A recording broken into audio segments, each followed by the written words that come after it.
Good evening, everybody. My name is Eric Yostin. This is the Environmental Protection Commission regular meeting of Wednesday, October 6th, 2021. The first thing I'd like to do is to welcome our three new commission members and Carolyn Bain. I think everybody has the IDs, so we can say hi to Carolyn. Lauren Rossi is on there in my upper right-hand corner, and of course, Peter McGinnis. We thank you for joining the commission. We're at a total of 7 members now, which is our full complement. And quite frankly, I think we're looking forward to fresh perspectives. And because everybody who visits a property, everybody who reads these applications will see something different, and that's good. So also with me is Rick Talamelli.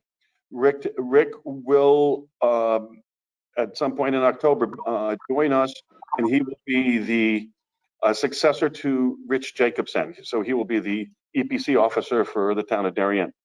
And Rick comes after many years working for the city of Stamford in a similar area. I understand, right? And so we're looking forward to having him bring his experiences to our commission too, so that we can make better judgments. Given that, I want to start with old business here. Everybody's got the agenda. EPC 30-2021, Thomas and Jane Cairns, 31 Hancock Road, proposing additions and alterations to the existing residence and related grading and construction in an upland review area. The site is shown on Assessor's Map number 2 as lot number 75. All members should have a draft of this, should have received a draft. And I believe Jim Millard made some changes to this. Just one change. Just one change, okay, good. And I noticed the new format, I like it. Yep. And so this is our draft approval here for this EPC. So is there anybody, the 3 new members were not around when we heard this, so you're welcome to comment on if there's grammatical errors or things like this. Unfortunately, you'll have to abstain on this one because unless you went, well, actually they weren't commission members. But if they watch the tape, they could arguably get familiar with it. Okay. Well, if you guys watch the tape on this one, you're certainly welcome to comment, question, and vote, correct? And be able to vote on this. Is there anybody, is any of the members, the commissioners, want to comment on this or ask questions on this? Yeah, Jim Millard's only comment was a correction on a capitalization. Other than that, that's fine. We received no comments on the draft. Great. Okay, then, Jim, may I have a motion to approve this? Yes, Mr. Chairman, I'd like to make a motion to approve the conditional approval with respect to the application for EPC number 30-2021 with the suggested changes. Okay, Bill Wright, can I have a second? I'll second that. Okay, now, normally I just say adopted without objection, but I think we should go around here and say, Jim, yeah or nay? I'm sorry, ask me again. Are you voting for this? Yes, sir. Are you voting for that? Yes. Yes, I am. Okay, Bill Wright? Yes. Michael Urban? Yay. Okay. Peter, can you vote? Have you listened to this and are you feel able to vote on this? Mr. Chairman, in relation to 30-2021, I have reviewed the tape and familiarized myself with all the documentation, and I'm prepared to vote on this matter if there are no objections. Okay, is that a yay? Yay. Is that affirmative? Okay. Carolyn? It is. I would like to abstain. Okay. Lauren? I too would like to abstain. Okay. So that's 5 in favor, 2 abstentions. Yes. Thank you. Okay, the next one is EPC 35-2021. James and Margaret Hadley, 19 Harbor Road, proposing swimming pool construction in an upland review area. The site is shown on Assessor's Map number 56 as lot number 20. Again, the commission members have received a draft of this. And would any commission member like to make a modification, questions, comments? Yes, Peter.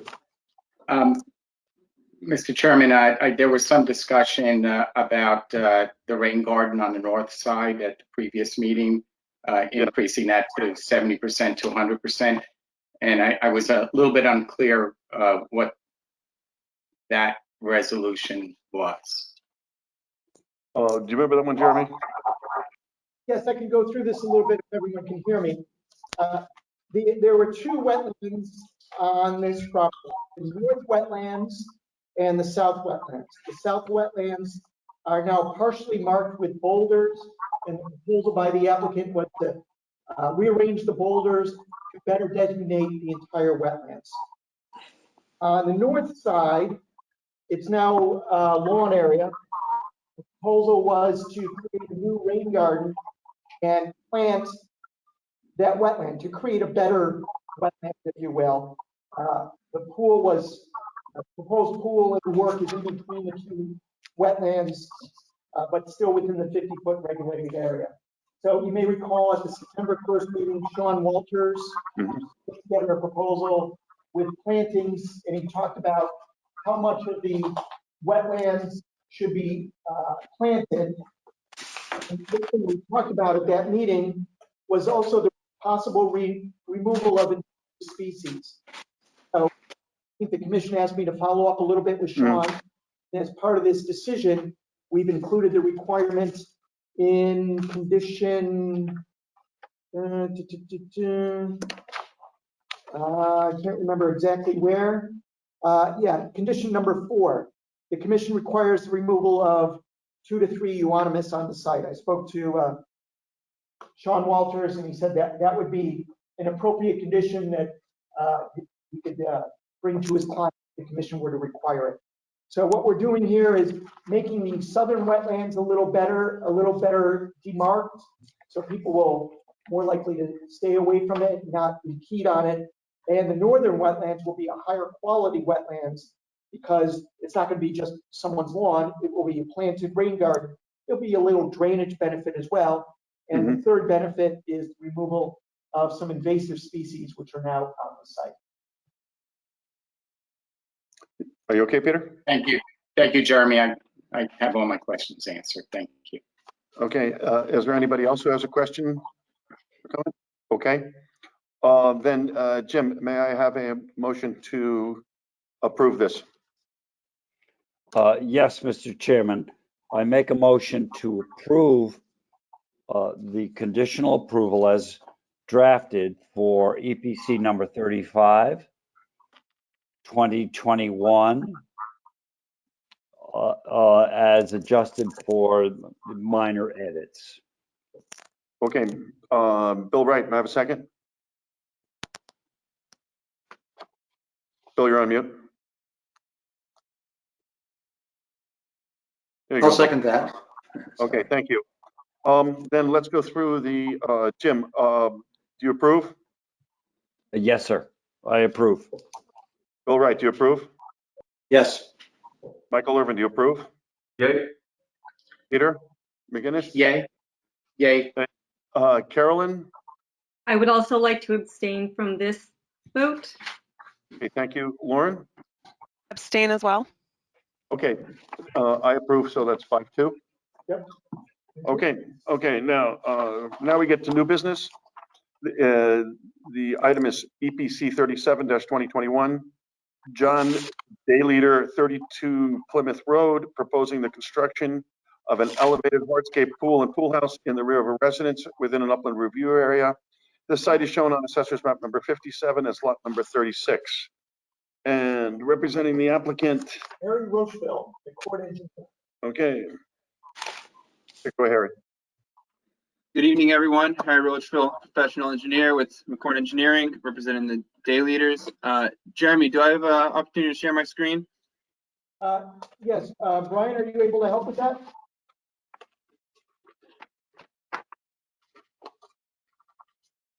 Hold on, Harry, I'll get you going. I think I'm good. Can you see it? Yep, thank you. Okay. So the subject property, 32 Plymouth Road, is just west of the Plymouth Road cul-de-sac.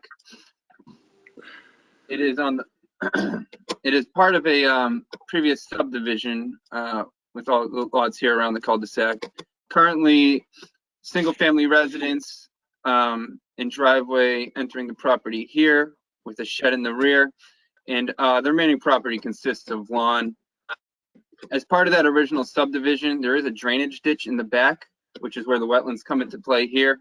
There's wetlands just on either side of the drainage ditch, as one would expect. The drainage ditch was designed to essentially route runoff from all of the developed properties of the subdivision, and it routes it east off the screen to a detention pond, which overflows to the Long Island Sound.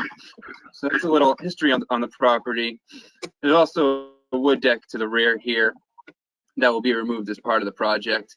And as you see, topography all flows away from the house in the center of the property. I'll go over the proposed plan now. Once again, wetlands up over here, 50-foot upland review area right here.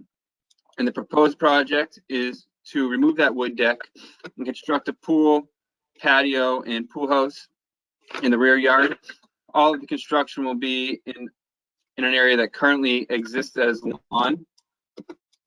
The property is currently served by town sewer, so the pool house will be connected to that. No septic work as part of this project. We did do soil testing for drainage design all throughout the property. You'll see holes here, here, here, and here. And what we found was there was very high, as we would expect in this area, very high seasonal groundwater elevations just below the topsoil. So we were unable to do any sort of underground infiltration drainage system. So what we did for this project is around the pool, instead of a planter, we designed a rain garden planter that will serve to clean the stormwater runoff, store it as detention during the larger rain events, and outlet it to the drainage ditch where all the runoff currently goes anyway. So you can see down here a little detail of what that'll look like. There's about 2 feet of freeboard before the bioretention soils that will clean the stormwater, and it will all be conveyed to this pipe down here at the bottom. And as I said, routed to the drainage ditch as the existing conditions do now, with all the runoff getting over there. Oops, sorry about that.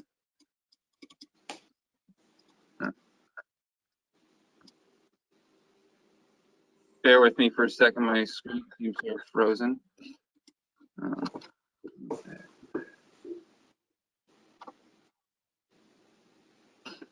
All right, sorry about that. Silt fence around the area disturbance to protect the wetlands during construction.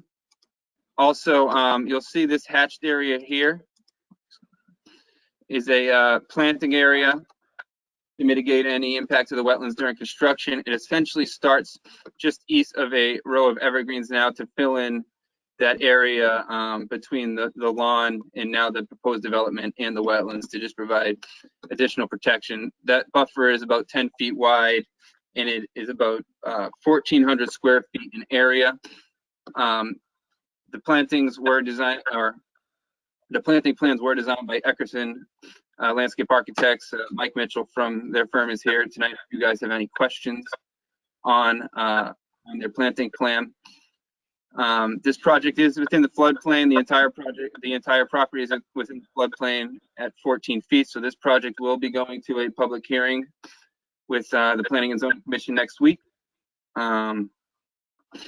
We did receive comments from DPW, more in reference to the Planning and Zoning Commission application, but I should just briefly touch on that. They were concerned with peak rate of runoff to neighboring properties. You know, although this is in a coastal area where the drainage manual, you're only supposed to design for the, or you're only required to design for the first inch of runoff. We did check our calculations, and this will also reduce peak rates of runoff for up to a 50-year design storm, which is also, you know, part of the drainage manual for non-coastal properties. But where this is a neighborhood, we just wanted to double check that the peak rates of runoffs would also decrease for all design storms. That essentially wraps up my my presentation on this project. I'd be happy to answer any questions. And as I said, Mike Mitchell with Eckerson is here if you have any questions on the landscape. Okay, let me start. Let's go around the commissioners. Bill Wright, do you have any questions? Yeah, don't you normally submit the mitigation plan so we can actually look it over? I know you could ask questions, but it's usually part of the package. And I know there's a number of trees right along that edge line that I'm not sure are coming down. There's a couple of nice maples and all. It'd be nice to see what's going on there. And the other concern I have is there's been a whole lot of dumping back in that drainage ditch, both a huge brush pile, and then everybody's been throwing all their lawn clippings in there. So, you know, I hate it to see people come for applications and they're already screwing up the thing. So it'd be nice if we got that cleaned out, please. Understood. We will we'll certainly let the homeowners know. And as far as the landscaping plan, we did submit one. I'm not, I'll show it here. It should have been part of the packet. Okay, maybe I didn't see it. Okay. So it details what trees are coming down as well? The trees, all the large trees are proposed to stay, and the plantings will be around them. Yeah, I don't think there's any trees coming down as part of this project. All right. I think I saw some maples off to the right on that area down near the drainage ditch that I don't see on your plan, but all right, minor thing. That's all I've got. Okay. Michael Urban? No questions, Mr. Chairman. Thank you. Okay. Jim Millard? Thank you, Mr. Chairman. My question, which was actually created or caused by Mr. Rochel's description of the project just now, I just ask his help so that I can understand better. I think I heard you say, and you please correct me if I'm wrong, that you're going to have this because I asked my question because I haven't seen this before in our prior submissions and applications, that you're going to have a rain garden solution that borders the pool. I think I see it outlined on your plan, and am I right? Is that how you described it? Yeah, you're correct. That was always going to be a planter of some sorts adjacent to the pool. And after we did the soil testing and determined we couldn't achieve our drainage requirements by putting any of the stormwater infiltrating into the ground, myself and Mike Mitchell from Eckerson Design put our heads together and came up with this solution. They've used it in the past with success. It operates just as a regular rain garden would, filtering runoff and providing an under drain to get that runoff out of there. But yeah, you understood correctly. That'll be a planter that acts as a rain garden to clean stormwater around the pool. Have you yourself had prior clients, customers, whatever the right word is, where you've used this solution for others? Is this a solution that you have found it has worked for others and worked in accordance with what EPC would like to see? I mean, we haven't used this exact application, but we've done plenty of rain gardens with success, and it's the same theory. You know, this freeboard to store runoff, and it's all being infiltrated through a fire retention soils to an under drain. So in that regard, yes, we've used rain gardens plenty in the past. This is just a sort of a slight modification of one. I don't know, Mike, I don't know if you want to chime in. I know you said you've used them in the past. Yes, this is Mike Mitchell from Eckerson Designs. We've used these a number of times. I've done work across the country, specifically in California and the Bay Area, and this is a pretty common approach to doing stormwater treatment, is to have a confined space and basically dumping all the rainwater in something that's easily maintained. Well, thank you for using that word. Is it Mr. Mitchell, Michael Mitchell? Correct. Thank you, Mr. Mitchell, because this is something that our commission has been discussing for many months, and I will admit to all of you that there's still needed discussion to complete our thoughts around that. But the maintenance of these systems, we sit here tonight and we're looking to help this homeowner achieve his objective, his and her objective. And I sincerely mean that. We're looking to help these great improvements to your homeowner's enjoyment of your property. But the maintenance of these systems that we discuss as a group over many meetings over many months is an important, at least for me. I'm a very old, lifelong real estate guy from New York City, and the maintenance of important systems like this is I think a critical part of the decision making we're involved with. And I hope this system is maintainable on a recurring, regular, obligated basis for the good of its neighbors, this homeowner, future homeowners. Would you confirm that, Mr. Rocha?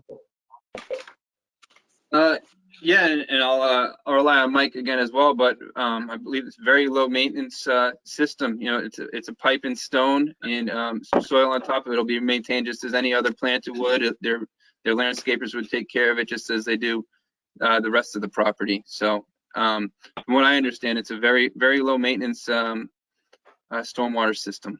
You know. Yeah, And as far as the drains go, they're all strip drains that, you know, don't really allow any brush or leaves to get in. It's only a half-inch slit, those strip drains, and everything else that's routed there is roof leaders. So there's very low opportunity for debris to get into this as well. Thank you very much. I would appreciate second that. I think, you know, in general, these are, you know, obviously more expensive systems to install upfront. So the upfront cost is obviously significantly higher due to, you know, building walls and masonry. But maintenance wise, these perform much better than in-ground rain gardens. Rain gardens that are on grade tend to fall into disrepair pretty quickly. Thank you very much for your answers. It helps me learn from you, who are far more expert than I.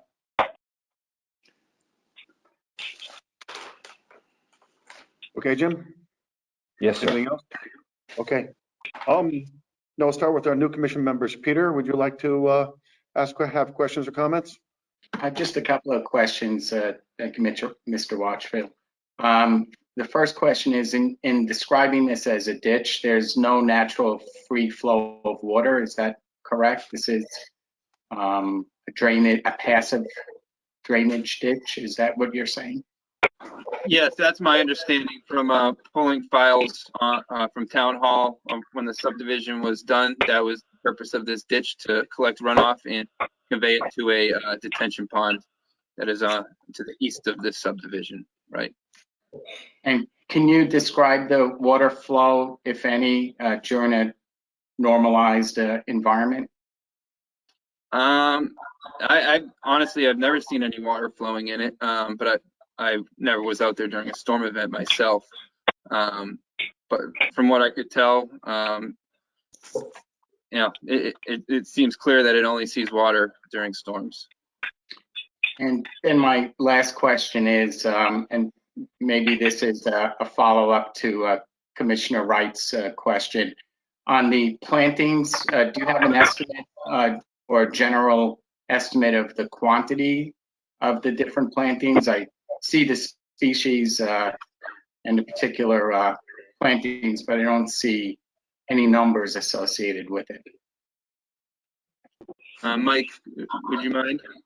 Yeah, we haven't determined the final quantities, but like Harry said, we're between 1,400 and 1,600 square feet. So some of these are, we've got 5 shrubs and I think 9 different perennials. So, as far as quantity goes, we're looking at well over 200 plants. It just depends on the number of perennials versus shrubs and how those are laid out eventually.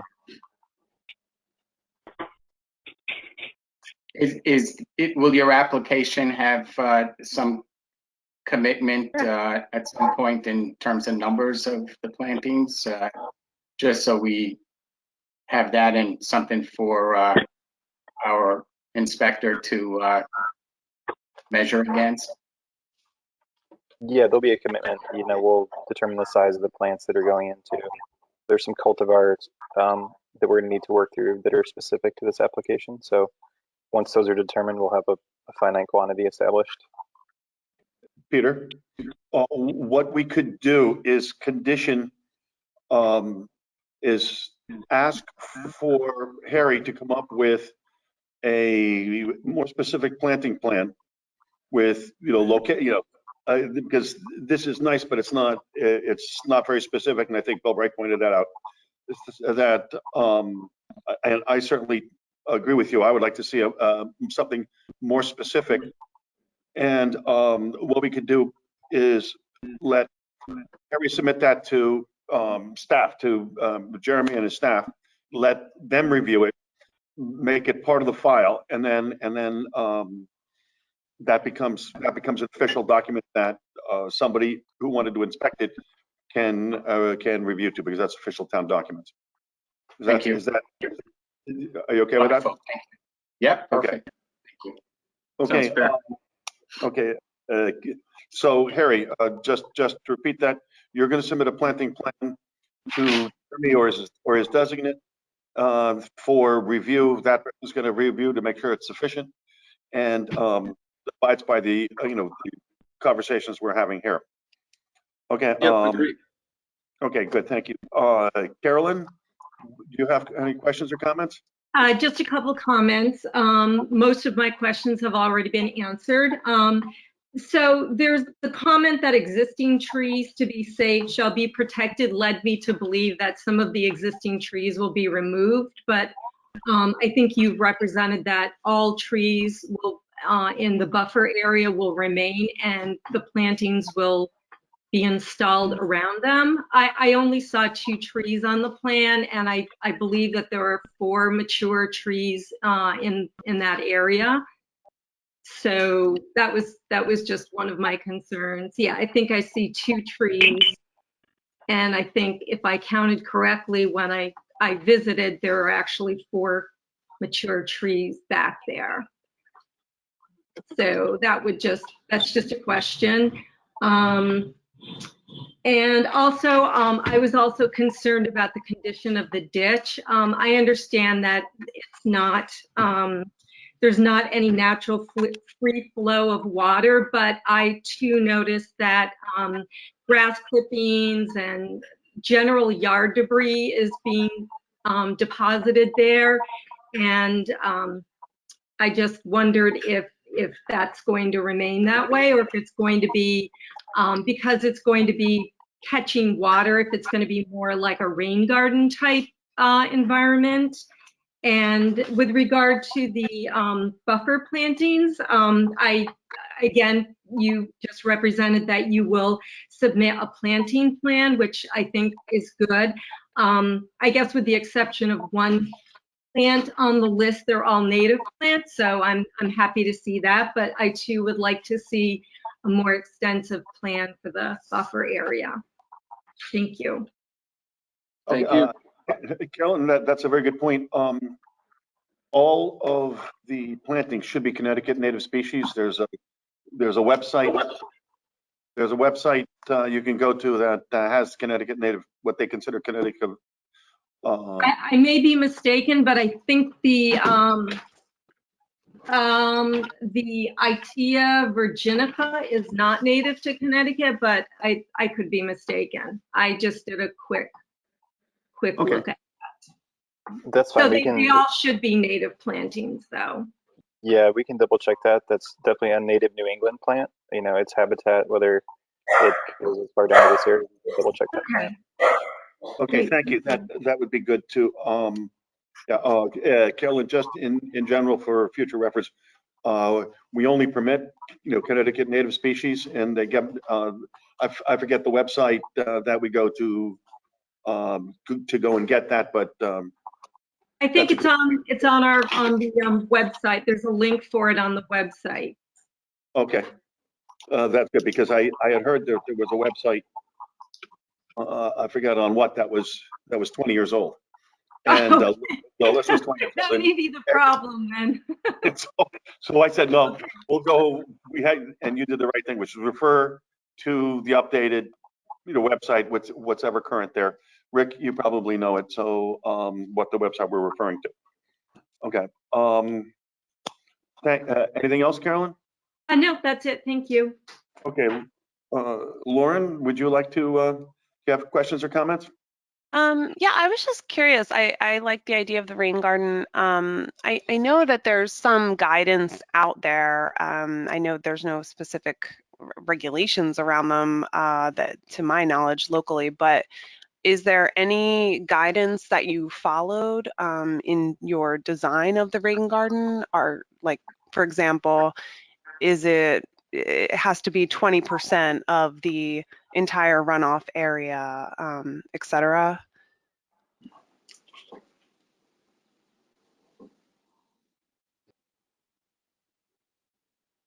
Sorry, can you hear me? Harry, would you like to? Sorry about that. I was on mute.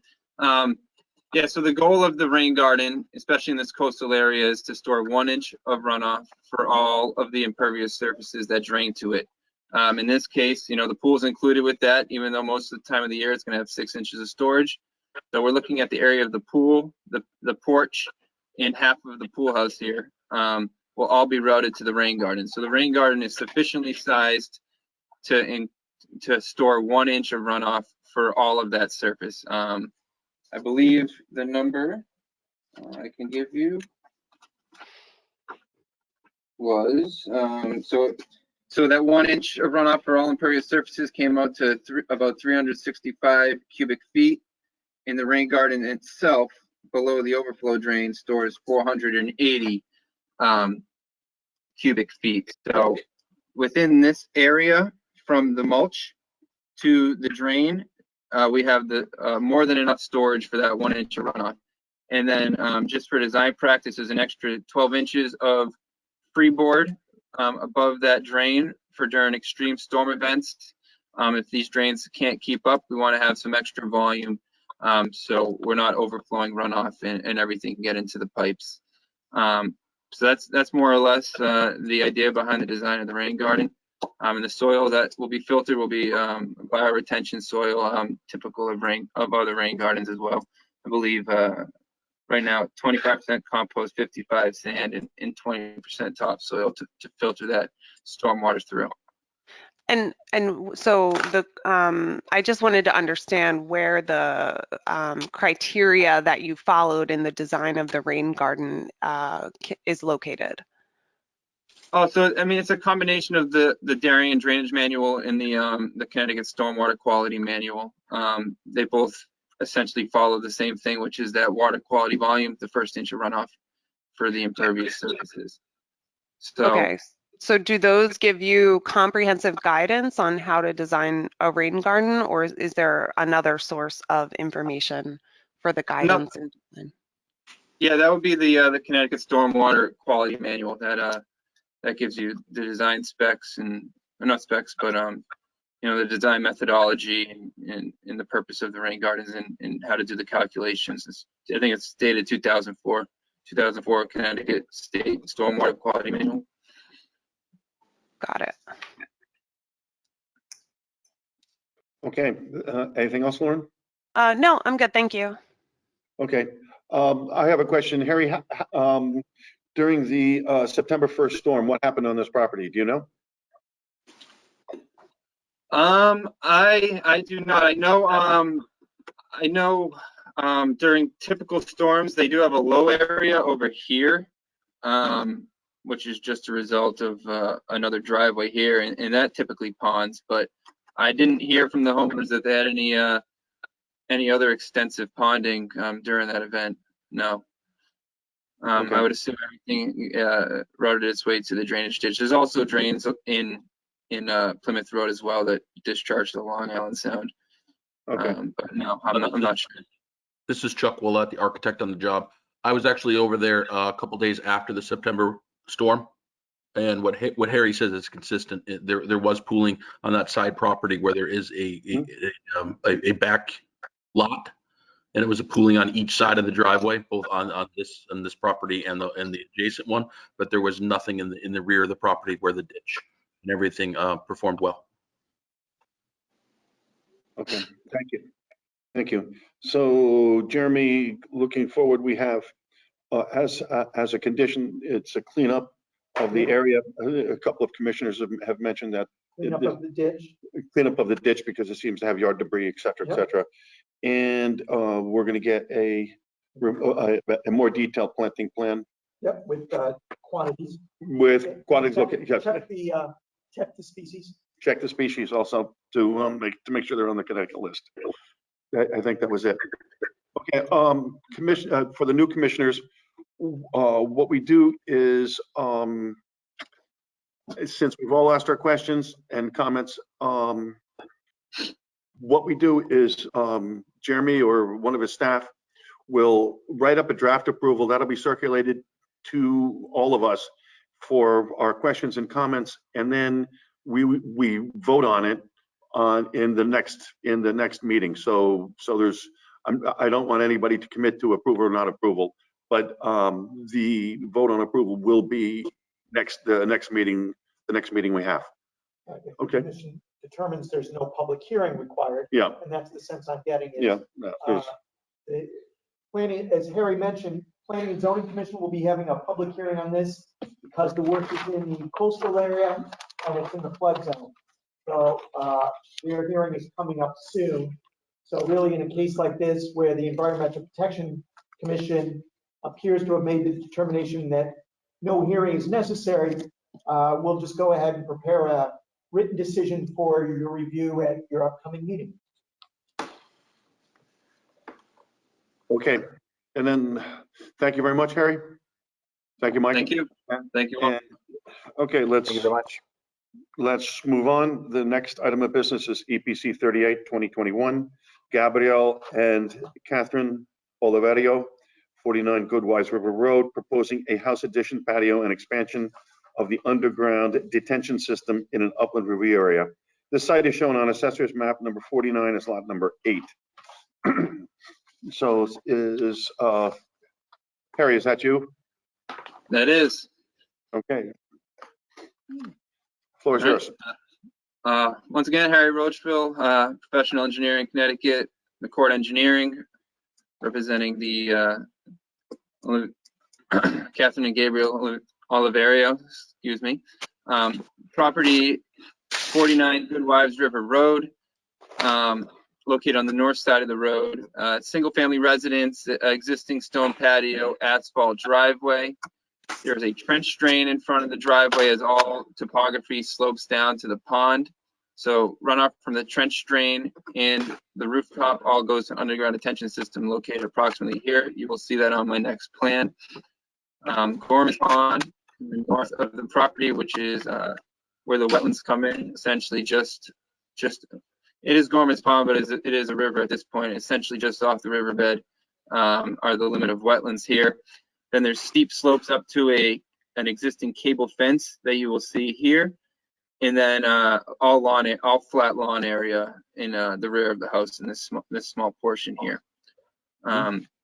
This property is within the flood zone as well, elevation 10.7, but that is essentially right at that cable fence area. So so the residents and usable portions of the property are outside of the flood zone.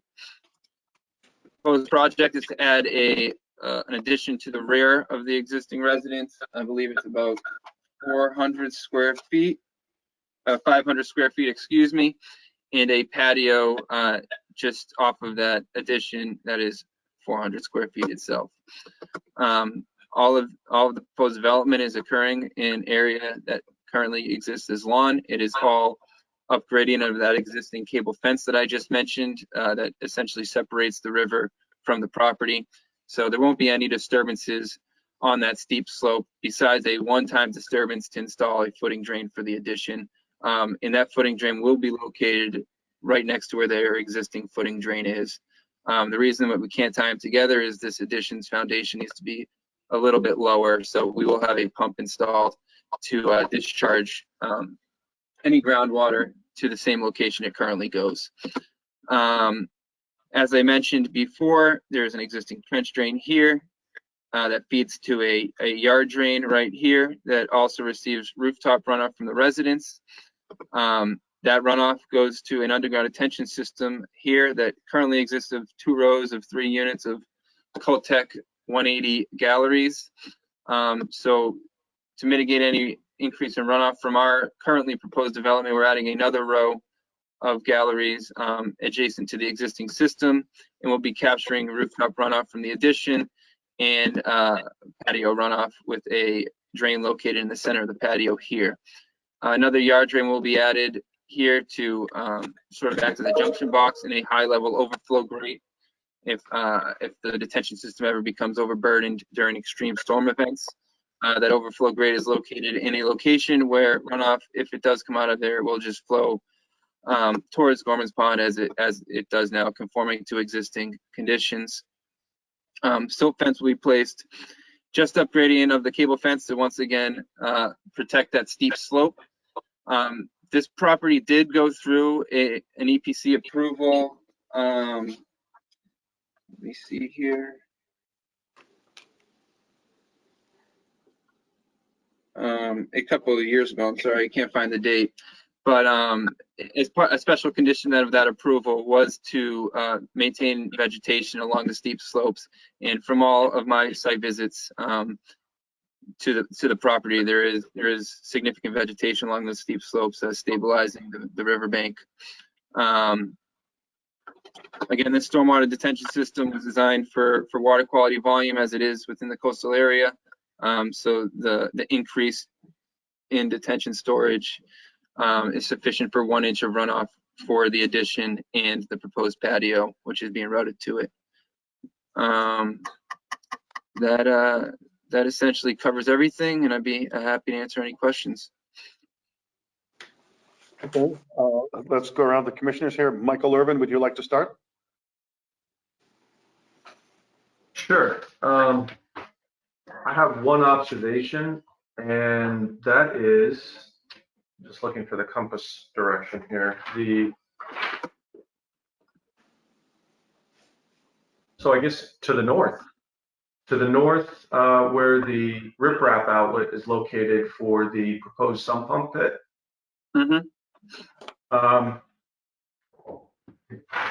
Here's my anecdote.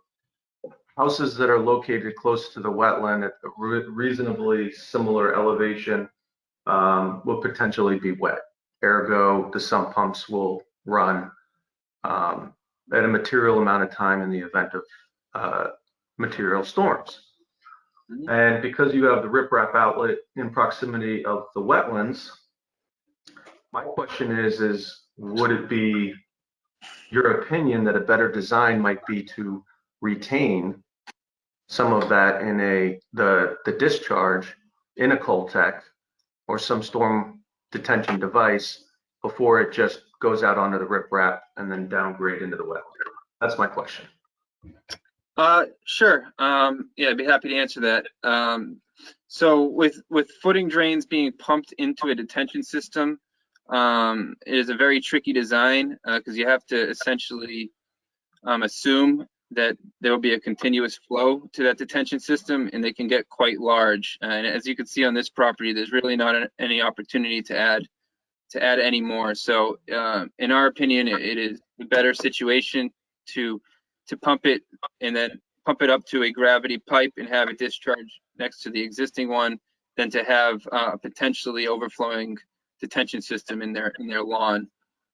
So that's our thought process there. It's just tough to design a detention system that will theoretically be receiving water, not constantly, but a good amount of the time.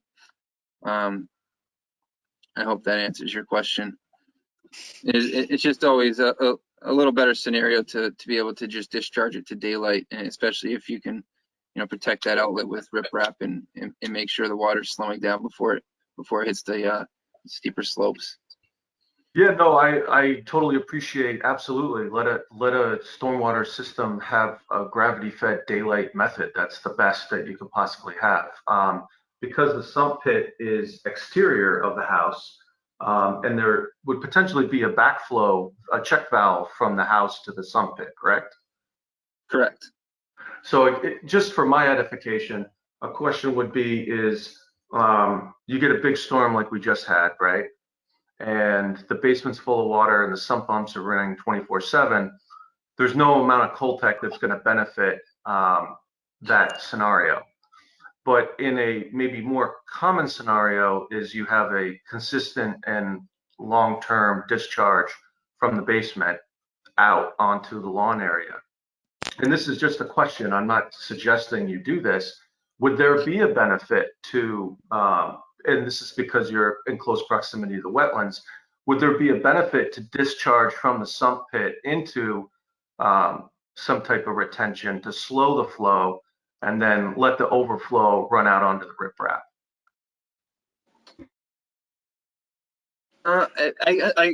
I guess if you had the space for that, it would on another property, yeah, that could be something that would work. But on this specific property, the size of that detention system would have to be. I just don't think there would be space for it. But in theory, I suppose it is something that you could do on a much larger property. Okey dokes, thanks. Okay, Bill Wright, I have no questions. thank you. Jim Millard, I always thank the fact that Michael Irvin is a fellow commissioner, because with each of his questions, I learned something I didn't know before. And I appreciate Mr. Mitchell's answers, and I have no further questions. okay, thank you very much. Peter, do you have questions or comments? I did, thank you. And it was following up on Commissioner Irwin's line of questioning, because I had the same question regarding the sump pump drainage and the riprap. How confident are you that the water table doesn't vary under this foundation? Because I'm a little bit concerned as you're getting closer to the pond, you're actually going to be just sump pumping out basically underground water. Have you done any footing testings? No, we didn't dig any test pits for the foundation at this point in the project. No. Because I noted that this basement's going down 5.9 feet, if I recall correctly, a little bit less than the original basement. And I don't think we can make an assumption that the groundwater level as we get closer to the pond is going to be the same as the groundwater level at the main structure. Well, the elevation of it should be, fairly similar. The actual elevation below ground. That elevation should stay essentially the same from the water table across the property. And then as to the riprap, I was noting also, as Commissioner Irwin did, the north direction of this, which seems to edge it over to the property line. Can you give us, and it's not clear on the schematic, so I apologize for that, but the neighbor's property in relation to that property line where that riprap, or is that That is a downward slope, right? Right, exactly. So that's this location is where the existing footing drain outlets. The neighbor's house is essentially on the same level as our subject property's house. So there won't be any runoff or any discharge from this outlet pipe to the riprap. Outlet protection will have any chance to go to the neighbor's house if that's what you were asking. Thank you. This is Mike Irvin again. I just got a follow-up question. So I noticed on plan, in the grayed out box, it reads relocate as required, which is the existing buried propane tank. So I would assume you located the sump pit discharge pipe at the angle it is on plan because the propane tank's in the way, correct? Right, yeah, just to have and just to follow the existing pipe as well. If that pipe needs to be replaced during construction, it would just be simpler to have one trench for both pipes. So you're right. Yep. Okay, thanks. Carolyn? Just one question. I believe that the earlier approval that you were referring to was from 2011, the one in which the homeowner was supposed to consult with staff regarding planting ground cover to stabilize portions of the riverbank. I didn't have a chance to go back and look at that earlier approval, so I don't know what was required. I did look at the slope, and I did notice that there's some myrtle, and there are some lilies planted, but it's mostly grass. And so I just wanted to know if that really is sufficient to sort of for that slope. Yeah, thank you. And you're right, it was 2011. I don't think there was any specific planting plan submitted. I think it was pretty general in the fact that it just said exactly what you said, to consult with staff and plant ground cover to stabilize portions of the bank. There wasn't any specific quantity or types of plantings that were required, to my knowledge, at least. As far as the grass, I mean, yeah, I think any sort of vegetation is suitable to hold up the riverbank. I think grass would be fine as is. Even with the additional runoff? Well, the additional runoff is being captured and routed to the detention system. So there'll actually be, I guess in theory, less runoff going down towards the riverbank because there'll be less lawn that is running off to the riverbank. I was referring to the other side. For the footing drain? Yep, well, so that'll be, that's where the riprap outlet protection comes into play. That'll slow down the runoff before it gets down, before it has a chance to run off down the riverbank. So the water there will, it'll hit the riprap and be decelerated and gradually go down the riverbank. And it's not a very far run over there where it's Right. located. True.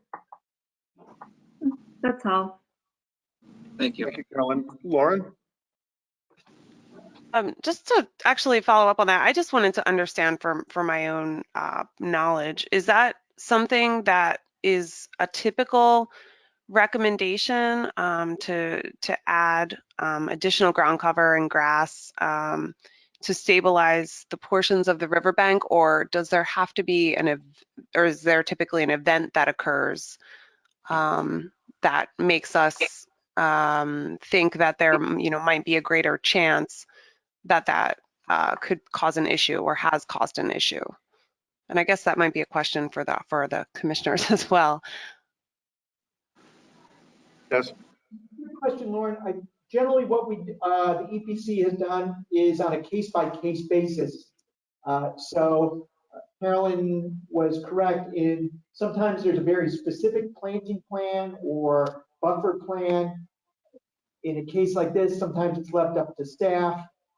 It really depends, or in a case like that, a 2011 approval, there may have been erosion or changes through time that the homeowner may have made that would not necessarily be contrary to approval. So it does vary. Certainly, like on the prior application, I think the EPC was all on the same page in terms of the more detail and clarity we have on species and number, the easier it is for staff and future EPC members 10 years later to go in and say, hey, homeowner, in 2021, you were required to put in 52 petunias or arborvitae or whatever it might be. I see there's only 12 there now. So more specificity is usually better. Sometimes the plantings are not well defined. It might just be in a case like this where it was waterward of that, I'll call it the metal fence, I think is what Harry used, that little split fence that just do some kind of ground cover. So I'd have to reread the 2011 approval, but that's an excellent question, Lauren. And Carolyn mentioned the same thing as the need for specificity is helpful for both the existing homeowner and going down the road for future buyers as well. Okay, thank you. I don't have any other questions. Okay. Harry, I guess there were no perk tests done on this property, right? No, because we did we designed the existing detention system, and that was operating as intended. So we didn't feel the need to do an additional test right next to the existing system. No, because I just see if you're going down, what, 9 feet? Oh, for the addition, no, we didn't do any deep tests for the addition foundation. No. No, but you're gonna have a basement there, right? Yes, they'll have a basement. Yes, I'll have a basement. The basement will go down into the, will go down, okay, down, I guess it is 9 feet, you said, Jeremy? Plus or minus. Yeah, plus or minus 9 feet. Yeah, plus or minus 9 feet. Because, I just see some pumps going 20, 7 by 24, even on a dry day, because it's near Gorham's Pond. Okay, there's a natural moisture there and a natural water table. And I'd be interested to know, if we're going to have a sump pumps going 724, even on dry days. Okay, that's not the purpose of it. That's not the purpose. And so I don't know if you want, I guess there's two alternatives. One is to raise the basement, if you will, above the water table, the natural water table, which we don't know what it is, or you make it a bathtub, if you will. Okay, so and I'm not a licensed engineer in the state of Connecticut, so I think you know what I'm talking about, where you have impervious you pump out the space in the basement and you build a basement that that water can't get into, like a bathtub. I understand. Yep. Yep. That wouldn't rely on footing drains. It's essentially waterproof, and the concrete is designed to resist buoyancy of any groundwater. Is that weird? Yeah, because I don't, we've had other properties where we've had, before my time anyway, that have sump pumps, 2 or 3 sump pumps actually going, 724, and it changes the water around them. Okay, it adds water where it shouldn't add water, and in this case, I think Peter mentioned that, aren't we just going to, you're going to be pumping it out, it's going to be going down into Gorham's Pond, which is only going to come back and be repumped again. So I'm not sure where I come out on this one, Harry, because how difficult is it to get a perk test out there at the depth of the basement? Yeah, well, it wouldn't be a perk test. It would be, just a deep test with an excavator. I mean, everyone's busy, so it's not something that we could do like tomorrow or anything like that. But I mean, it's certainly not difficult to do, I guess. But yeah, I mean, it wouldn't be a bad idea to gauge that water table, just to see. Mr. Chairman, this is Mike Irvin. I missed that. I think that's a really good catch because I think one of the things we're listening to the engineers tell us is that the groundwater is changing. It's coming up. Similarly to the benefit of the applicant, they would be able to discern exactly where their water table is when they dig.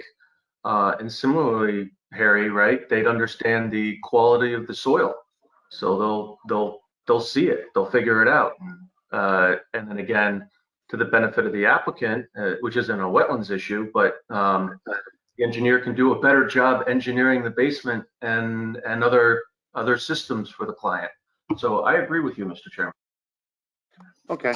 Yeah, Mr. Chairman, I would just add, and maybe this might be, more appropriately addressed by Mr. Watchfield, but I think it inures to the benefit of the homeowner to understand the condition underneath the structure that's being proposed, and maybe it's not as much an excavator as much as it might be maybe a well pile driver down to to test a spot just to see what the condition is under there. Thank you. I think they'll just bring a small mini and dig a hole. It's pretty easy to do. I agree, Michael. I think that's the route we would go. I don't know how easy it would be to get sort of a pile driver equipment back there, but we can get down with a mini to that depth fairly easily. Okay, because I personally would like to know that information before I decide on that, and that's a critical piece of information for me. So I would appreciate that. But I'd like to make sure I'm not out on a limb here. And Michael, Peter, you said the same, that you would like that piece of information. How about you, Jim? Mr. Chairman, I suggested this minutes ago on our prior application. I deeply appreciate Commissioner Irvin's conscientious questions and observations on the plans submitted. I also like learning from his questions. I think it's a given. We need to proceed as we are discussing tonight to be sure that adjacent to this body of water in our great town, we are doing the right thing by the homeowner, by the town. And again, I think the new commissioner, Mr. McGinnis, for his questions, and Michael Irvin's, Commissioner Irvin's questions to help me kind of slow down my approval and make sure we are being conscientious about what we're doing. Thank you, Jim. Carolyn, are you okay with this? With him? Yes, Are you okay with this? I agree with everything that I've heard. I think it would be helpful to the homeowner to know what the condition, how the water table is under that addition, and I just think it would be helpful to know. And either way that you said, either building it above the water table or creating sort of a bathtub type addition. I think that's important to know. Okay. Lauren? Yep. And just so we're all on the same page, are you talking about French drains? Was that what you were looking for? No, the issue is they're going to dig down, and we called it 9 feet more or less. And at 9 feet more or less, we do not know what the water table is. Okay, and if the water table is 4 feet, just for an example, that means 5 of it will be below, 5 feet of the basement will be below the water table. When you're below the water table, typically water runs into the basement, which requires a sump pump. Okay, and that's being 5 feet below is pretty significant. And so what happens is the sump pumps will be going to the north drain, as described by Michael Urban. Okay, will be going there, and because it's below the water table, will be going constantly. You know, it won't be a rain event that'll trigger the sump pumps. It'll be constant, and I'm concerned about that because that changes the conversation of what we're approving here. So that's what the issue on the table is. Okay. Yep, that makes sense. I would want to know if I were the homeowner as well. Sure. Okay. So then, Can I ask a question? One Sure. question.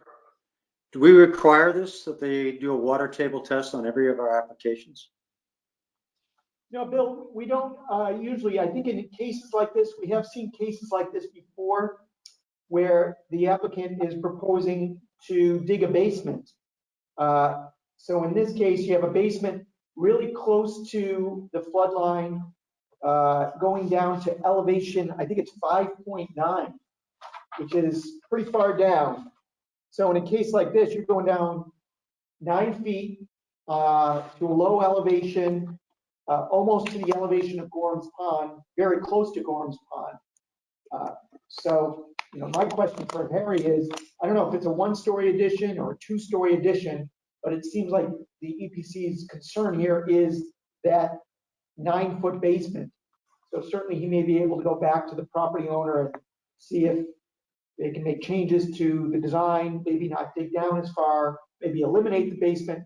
What we've had, Bill, through the years is a number of complaints to the office about, even on a dry day, say like today, where water is just coming out of properties, as Eric said, 24/7, just water keeps pushing out of properties, and we're asked to go out and investigate, and it's just a homeowner's sump pump, and it hasn't rained in a few days. It's basically they're just pumping groundwater out of their basement nonstop. So But is that our responsibility? If they want to take the risk of having a flooded basement because one of their pumps dries out, doesn't work, is that our responsibility, or is that homeowner beware?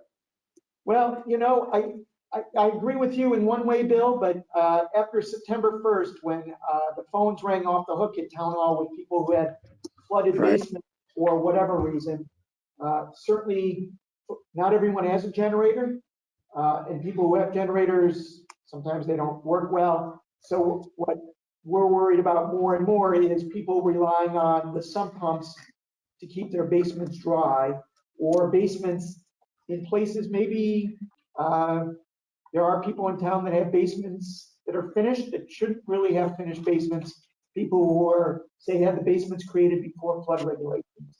So people get very upset with staff when we say, you know, not in this case, but in other cases, maybe you shouldn't have a finished basement if the finished basement keeps getting flooded.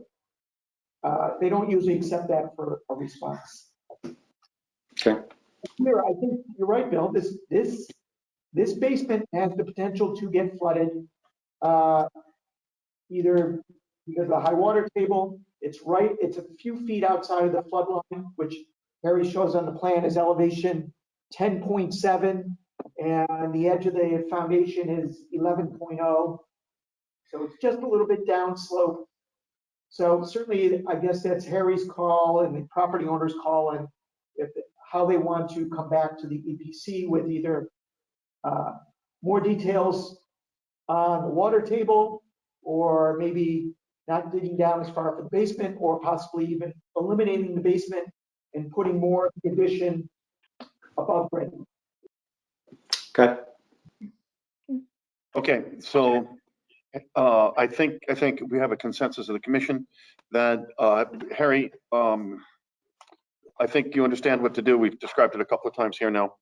And so what we'll do is we'll suspend hearing this pending your investigation as to, where the water table is, et cetera. Mr. Chairman, with respect, I think Carolyn Bain may have a question. Oh, sorry. I'm sorry. No, I'm sorry, just a comment. I just wanted to say, going along with everything that everyone else has said previously, I do personally know people who have deep basements who have had problems with water, who I think if they had known that and they could do things differently, they would have put in a crawl space instead of a finished basement. And I'm not sure, I'm not familiar with the bathtub methodology, but I just think that it's a choice that the homeowners might be, they might want to have this information so that they can, possibly modify their plans accordingly. Thank you. Anybody else? Chairman, I'd just like to sort of close the loop on the discussion, if I may. So we did have all these discussions with the homeowners and the architect. We made them aware, pretty deep basement, and the sump pumps will likely be running fairly constantly. We did propose a generator, and it will be dual pumps in the sump pit. If one were to fail, another one will kick on. In our opinion, this is discharging not towards a neighbor's property or to a town roadway that could cause issues, but it is getting into the river and getting off site right away.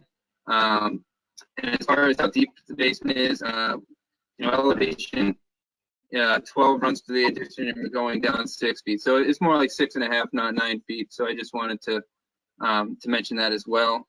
But, if I was a homeowner, I think I would want to know where the groundwater table is too. So I do think it's a pretty fair recommendation to figure that out. But I just wanted to, let you know, we did let the homeowners and the architect aware of this, that this will likely be the case, and they were on board to still do what they, envisioned as part of their addition. But at the same time, I see your concerns, and I guess that's all I have to say. Thank you. Anybody else? Okay, then. Next meeting, I think it's November 3rd, Wednesday, November 3rd. Wednesday, November 3rd, yes. Okay, the next piece of new business is amendment of EPC 40-2013. Megan Shanley, 27 Blueberry Lane, proposing to amend prior EPC approved plans by installing a small pool patio, pool fence, and stormwater management. The site is shown on Assessor's Map number 7, as lot number 28. Hi, should I talk now? Yes. Hi, Jeremy. Okay.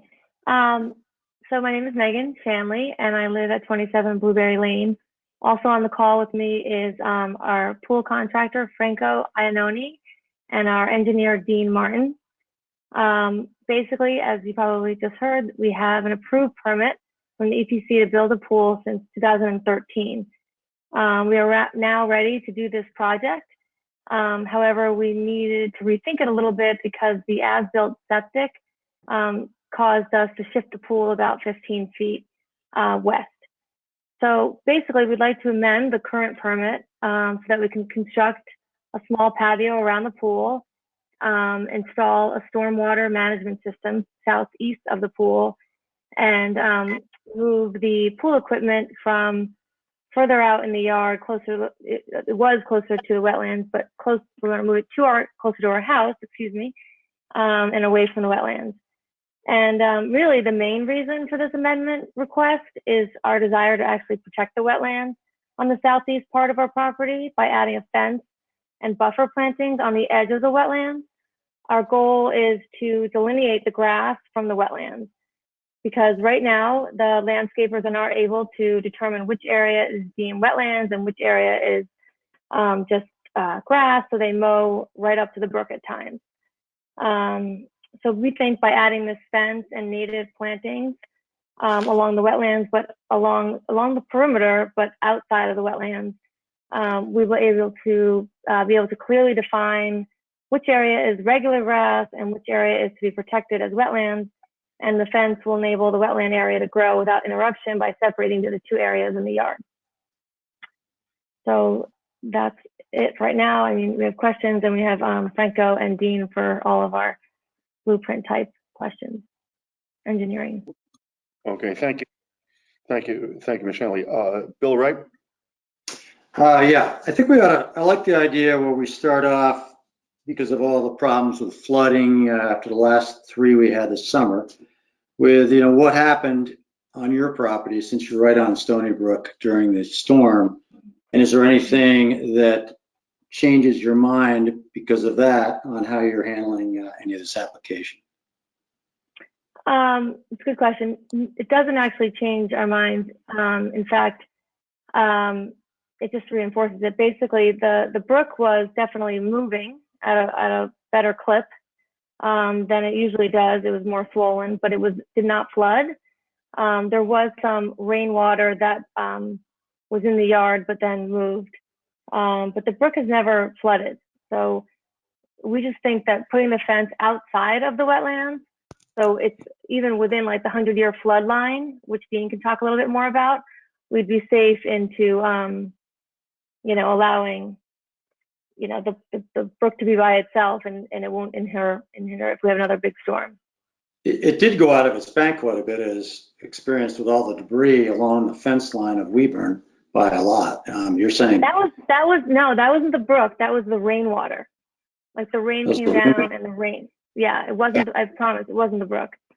Okay.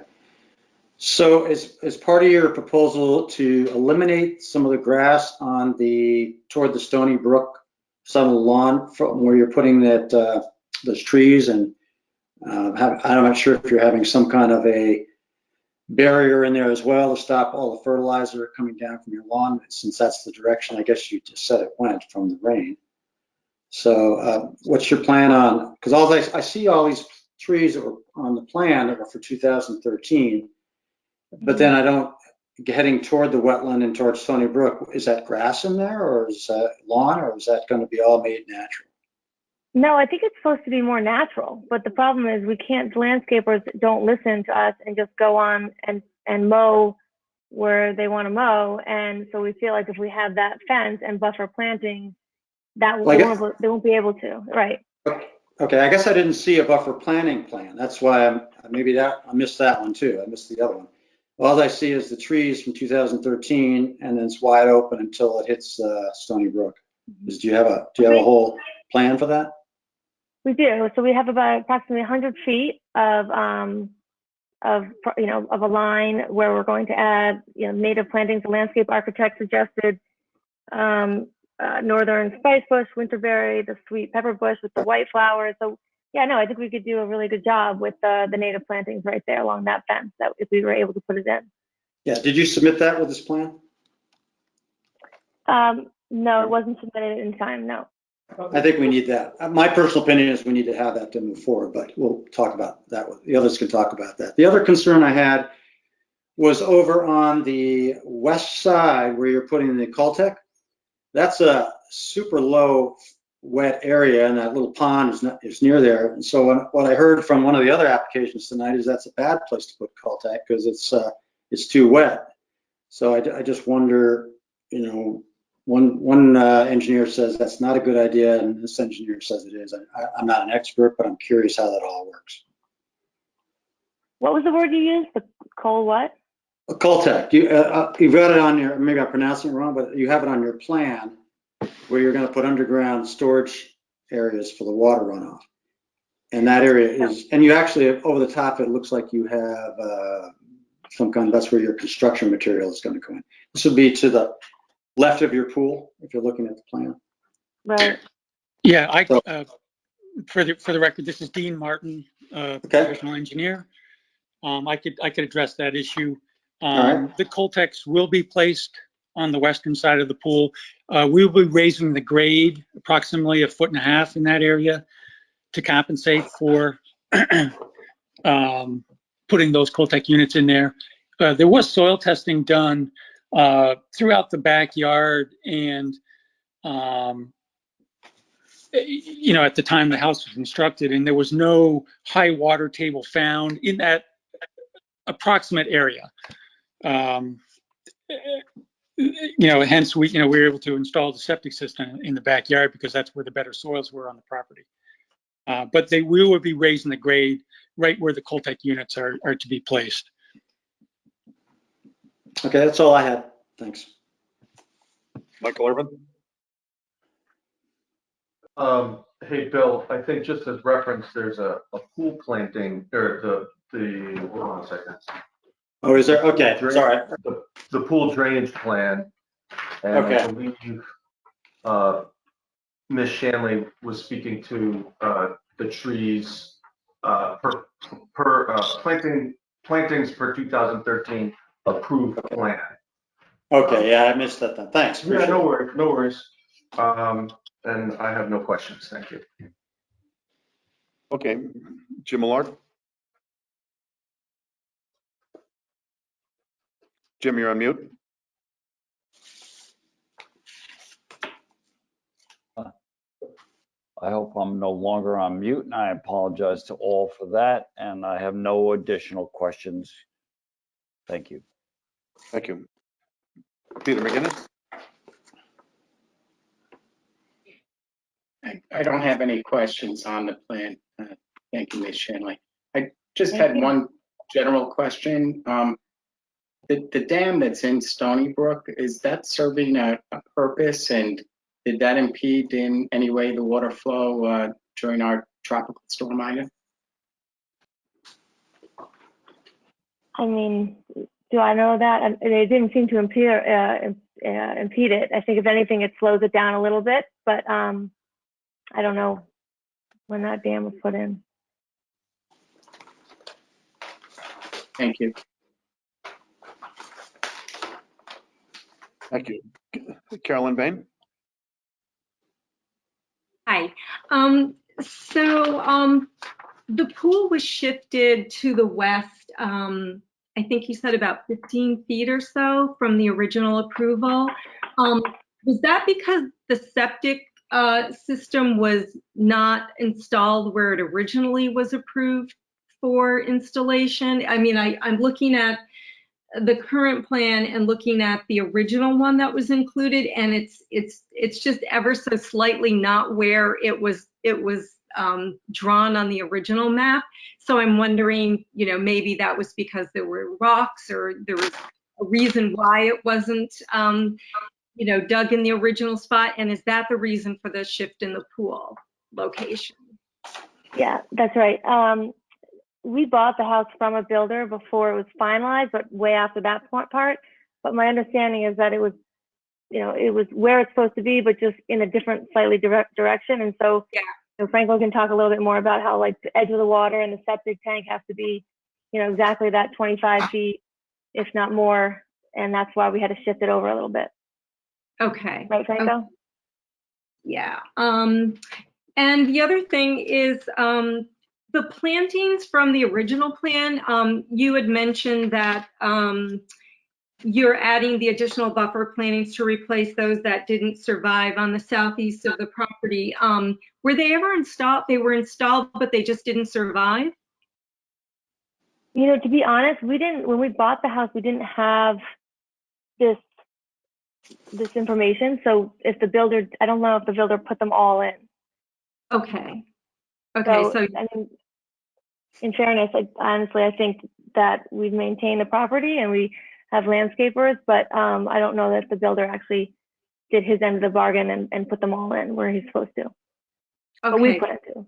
And this is a question for the other commissioners. I just wanted to know, I think you included a plan for cleaning out the Coltex and checking on them periodically a couple times a year to make sure that they're cleaned out and running properly. Is that typical for, I mean, I think that's a great thing to do. And is that typical for when we approve this type of thing?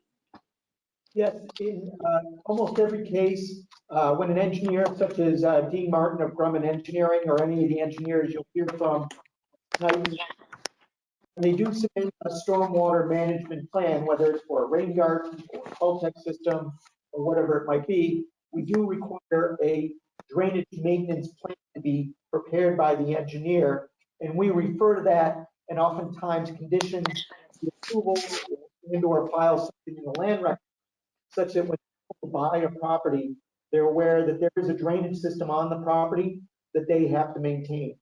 And times people come to our office and will look through the file and realize that there's Coltech system or something else, and then they'll read the engineer's report on how that needs to be maintained. So the amount of maintenance varies on the type of system. Oftentimes, simple things like cleaning your gutters will help, checking inlets and things like that. So you'll see that in many of the approvals going forward is the reference to the maintenance plans, filing notice of maintenance in the land records, and having them available in the P&Z office EPC files. Okay, so that is standard. Yeah. And then the only other question that I have is, what type of fence are you planning to put in? We kind of like the split rail fence with the mesh, with the hexagon mesh. You can sort of still see the view, but without getting through it. Okay, thank you. That's all. That was my job, Helen. That was my question It's a as good well. question. Because as you get near Stony Brook, we want the type of fence that water will just flow through. That Right. won't back water like a stockade fence. And when they mentioned that earlier, I think that's a good choice for this area. Okay, great. Thank you so much. Lauren Rossi? No additional questions. Okay. I don't have any additional questions either. There was, Jeremy, there was some questions on the planting plan. But Do we need more specificity? I think that could be a condition of approval if EPC wanted to lean in that direction, is have Megan work with a landscape architect. I think you referenced when we spoke earlier today, you know, a landscape architect or landscape designer that can work with you on better defining those plantings near Stony Brook that you're proposing for along the fence. And I think that's, she has someone in mind that can help better Excellent. define that. Yeah. And they already came over and went through it and gave us some really good native planting recommendations. Excellent. Excellent. And then if you could submit that to Jeremy, and Jeremy will look through it. I'm sure there won't be any issue, but Jeremy, then you could approve it to make sure it's up. Okay. And then once that's done, then that'll be it. Okay. Anybody else have any questions or comments for Ms. Shanley? Oh, okay. Thank you very much. Good job. Thank you. Okay, moving on to the public hearing, EPC 34-2021, Trust for the Descendants of Eugene G. Bucas III, 90 Half Mile Road, proposing site grading and construction within an upland review area related to a replacement house. The site is shown on Assessor's Map number 2, lot number 24. Okay, Mr. Maslin. Good evening, Mr. Chairman and Commissioners. I have a PowerPoint as I usually do. Yep. And I understand that there's somebody new handling the electronics here, so if I could Mr. Maslin, the presenter? become the presenter.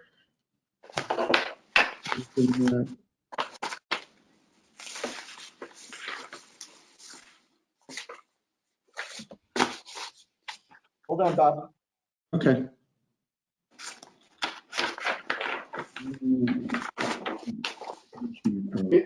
Mr. Chairman, if I could just make a point while we're getting the audio. I don't know if now's the right time to just state that I did listen to the presentation of Attorney Maslin and Ms. Mock on September 1st.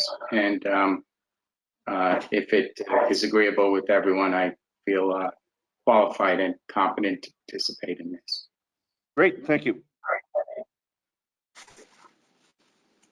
All right, I think, now I'm only working on one screen.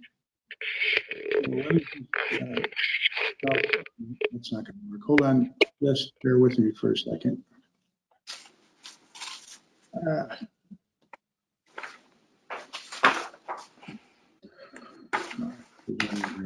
I guess we have to do it this way.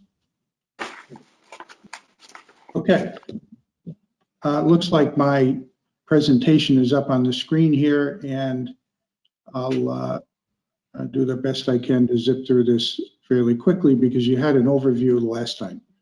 With me this evening online are Doug DeVesta, who is the civil engineer on this project, Alexandra Mock, who is a soil and wetland scientist who's online here, I believe, as well. And I guess we can get started. First, I wanted to just welcome the new members and especially welcome Rick Talamelli. I haven't dealt with Rick in a long, long time, but in Stanford, but I'm sure he'll be a good fit here. Okay. What I'll do is go through my usual presentation here, and as questions come up, you can ask them as I need Doug or Alexandra to comment that you'll see that happen as well. So here's our overview. We need two things from the EPC on this project. Number one, because this is a subdivision under the statute, we need a, and I'll put this in quotes, report from the wetland agency to the Planning and Zoning Commission commenting on the subdivision plan, and that's required because there's a wetland area and a watercourse on a portion of the site. The second aspect of the application is actually a permit for very minor activities, which would be minimal regrading and a little retaining wall that extends a short distance into the upland review area. The plan itself involves demolishing the existing single-family residence and the other site features, including a pool house, a pool. All of that is generally located centrally on this 4.9 plus or minus acre parcel. And the benefits of it are new stormwater management system, which is entirely outside the upland review area and wetland and watercourse area as well. And similarly, new septic systems entirely outside the upland review area, primary and reserve area on each parcel. And so there are no wetlands or watercourses located on the eastern of the two parcels. So we're only talking about the report generally commenting on the subdivision plan and a permit for very minor activities on the western lot.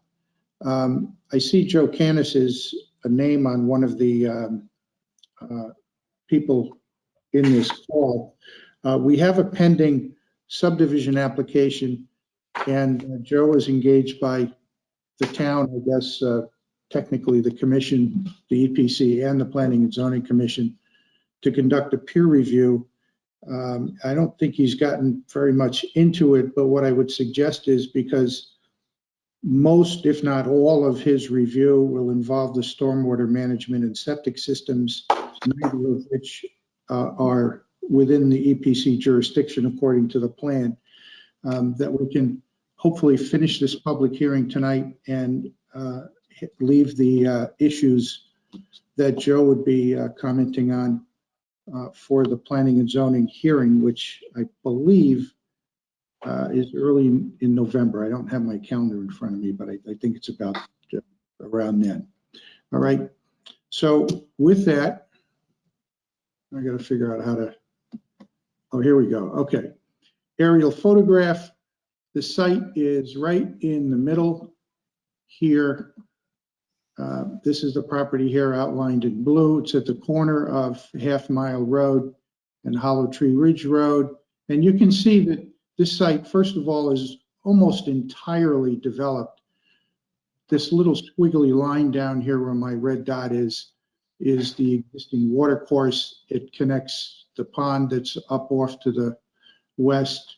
There's a pipe under the road. It comes out on the property here, goes down the corner, back into a pipe under Half Mile River Road, comes back out and flows into the pond to the south.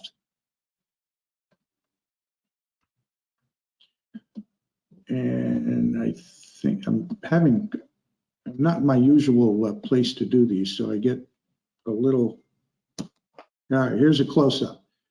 This is with the wetland overlay. You can see the darker water course line here and where it goes. This wetland area is based on the town map. It's an overlay onto the GIS system. As you can see from the wetlands report that Alexandra did and the flag mapping, this wetland area is not as extensive as shown on this overlay here. And the way we, for the benefit of the new members, the way we usually have been doing these is rather than apply for a map amendment, we work off the actual wetland conditions, and once a year or thereabouts, the EPC undertakes a kind of a general map revision and incorporates all of the changes picked up during the year in various applications. Okay, another close-up without the wetlands. Again, you see the line here off to the southwest part of the site. There's a little head wall that you can actually see down in the lower part just before it enters a pipe into or under Half Mile Road. This is from the head wall at that southern boundary looking upstream. You can see on both sides of this water course, it's been lawn for many years. The wetlands themselves extend outward toward the right here and to the left. You can see a little bit of a channel defined in here, but it's not very well defined at all, other than that. Picture from the other direction looking toward the south with the couple of pipes running under Half Mile Road. This is the other end of it, this little head wall at the kind of the northeastern portion. And then again, looking downstream. And again, you have a wetland area on either side. It's all lawn, nothing like a pristine natural wetland area. And this is just another shot, again, looking south toward the corner. This is a survey of the existing property, and I will pull out my little red dot here to show you a little more clearly. If you follow the bouncing ball here, these are wetland flags at each corner here. There's one here, one here, one here. And the 50-foot upland review area is called out right here. So this broken line is your upland review area line. All right, now I have to go and figure this out again. I think I'm good now. Okay, this would be the proposed layout just in terms of geometry. We're required to have a 200-foot square in each lot. Each lot has to be a minimum of 2 acres with sufficient road frontage. We have that on both. These are fairly regularly shaped lots. This is common boundary is off at a little bit of an angle, but in an area where the lots are this large, I don't think the angle of the side lot line means a whole lot. Now, if I can, Doug, if you're with us, turn your microphone on and I'll turn this over to you. This is Doug's colored in site plan, and he can talk about the house locations, the septics, and the drainage. Doug, you there? Yes, I am. Thank you, Bob. Let me know if you want me to point to something or flip over to another slide. Okay, fine. Doug DeVesta, professional engineer, represent the applicant. As Bob mentioned, 2 lots. We're pretty much using on the north, the westerly lot and the easterly lot, we're pretty much using the same curve cut as currently is out there. On the westerly lot, we are providing a location for a new septic system, which is behind the house, that meets the current health code for a 5-bedroom house, and a reserve area as well. We are proposing 3 different locations for drainage. One is west of the house by the pool, and then there's 2 down by the entrance of the driveway to handle the increase in runoff and to show a 0 increase in runoff for the 2, 10, 25, and 50-year design storms, meeting the requirements of the town of Darien. We are proposing a retaining wall on the south and southwest corner of the house that Bob's pointing to right now. The reason for that was because we're coming up to the upland review area. We would typically grade that out, but that would bring it too far into the wetlands, into the upland review area. So we decided to show a retaining wall along that area. It's approximately 4 foot tall at the highest point, just to hold back the grading in that area. The easterly lot, as Bob talked about, there's no wetlands on that site itself. We're showing a new septic system, primary reserve, that meets the requirements, health code for a 5-bedroom house, primary reserve. And then we're showing a conceptual house location, pool, and driveway. And also we're showing 2 locations for drainage along the entrance of the driveway. Soil testing was done throughout the property, approximately 22 test holes, 10 perks within the location of the septic system and the drainage areas, and close proximity to the house locations in the easterly and the westerly lots. Erosion control will consist of silt fence along the boundary of the 50-foot upland review area and down gradient of any cuts and filled areas on the westerly lot, and the same thing with the easterly lot. Any tracking pads on the entrance to both driveways, and stockpile area as well outside of any upland review area. We do show trees that are being removed. They're mostly white pines, a few other deciduous trees in there, pretty mature trees. As you know, white pines can get very soft and can break very easily, so we want to get those out of the air, get away from the house so they don't damage house if they do break in a windstorm or something like that. So that's pretty much it for us. Bob, that's it. Any other questions? Doug, the stormwater systems are based on fresh meadow, right? That's correct. We did take a look at the properties as it being a vacant lot, both east and west properties. Okay, any questions on the site plan before I have Alexandra come in and talk about her environmental aspects? Okay. Alexandra Mock is our wetland and soil expert on this project. We showed you this mitigation plan the last time. The change that has been incorporated here, and I'll point this out right off the bat and then ask Alexandra to talk a little bit more about the mitigation plan. Oops. We now have little dots along the boundary of this restoration area, and you'll see those called out as boulder demarcations, sunken boulders, 15 to 25 feet apart. Someone on the commission asked about demarcation, and rocks or boulders were suggested, and that's what we did. So Alexandra, if you're in, I can't. Good evening. My name is Alexandra Mark, and I'm an environmental consultant. I'm a soil and wetland scientist and also a landscape designer. And thank you, Bob. You described the wetland fairly in details, and you've seen several of the pictures. So basically, the whole wetland area is maintained as a lawn, which is very unfortunate because this stream, which is crossing the area, doesn't have enough root support. Lawn generates a very shallow root system, which is not capable of withstanding high velocity flows. And as you've seen, the channel is pretty narrow, so when we have a significant rain event, the water there flows pretty fast, not very fast because there is no really good slope, but there's huge amount of water and the erosion is really significant. Also, if you recall, the banks on both sides, they are collapsing because, again, the lack of deep root system is a main problem in this area.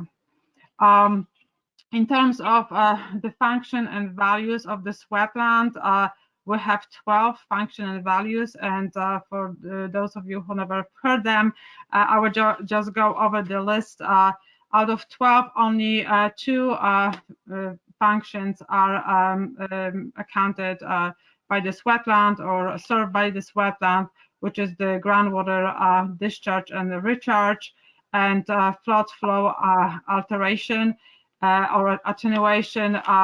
The area actually, it's a large depression, which is not steep, but it's large and almost act like a rain garden during the significant storm event, which is really good because it protects the neighborhood, which is down the stream, because has this capacity of holding a large amount of water.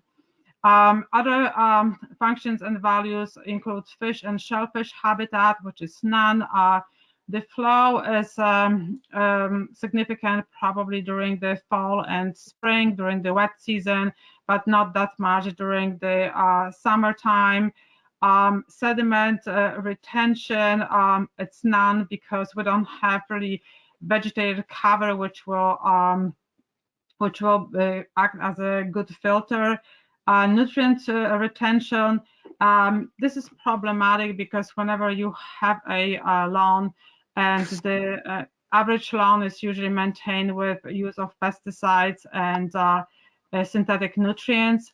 Synthetic nutrients are not really well absorbed by the soil, especially when you don't have organic soil or you don't have any silt in the soil profile. They have tendency of running off with water, and this is a huge problem for the pond downstream because a lot of nutrients is being washed from this lawn and carried to the pond, creating probably problems with algal blooms. Production and export, this is for the organic matter, and usually trees and some other vegetated cover when they're dying off or the trees losing their leaves in the fall. That's the organic material, which is really crucial for the wetland habitat because insects and some other small aquatic organisms feeding on the leaf litter, and it's important to have it. Now, in this case, we have lawn, and I've noticed that whenever the lawn is mowed, the grass clippings actually staying there, and some of them are getting to the stream, which may be considered beneficial, but actually it's not, because I think that the clippings may have some pesticide in them, so it could be toxic for the aquatic life. Sediment stabilization, as we've seen those collapsed bank, there's no really good mechanism here stabilizing the banks. The erosion is ongoing and really needs some help here. Wildlife habitat, lawn is basically a biological desert. It's not good for any organism to live there, and especially the way we're maintaining the lawn with the pesticides, it's not a really good place for an organism to live and thrive. In terms of recreational values, there are none. Well, maybe you can play frisbee there, not too wet. Educational, none. And uniqueness, I don't see any. Visual quality, again, it's just a lawn, and there are no endangered species listed here in this area.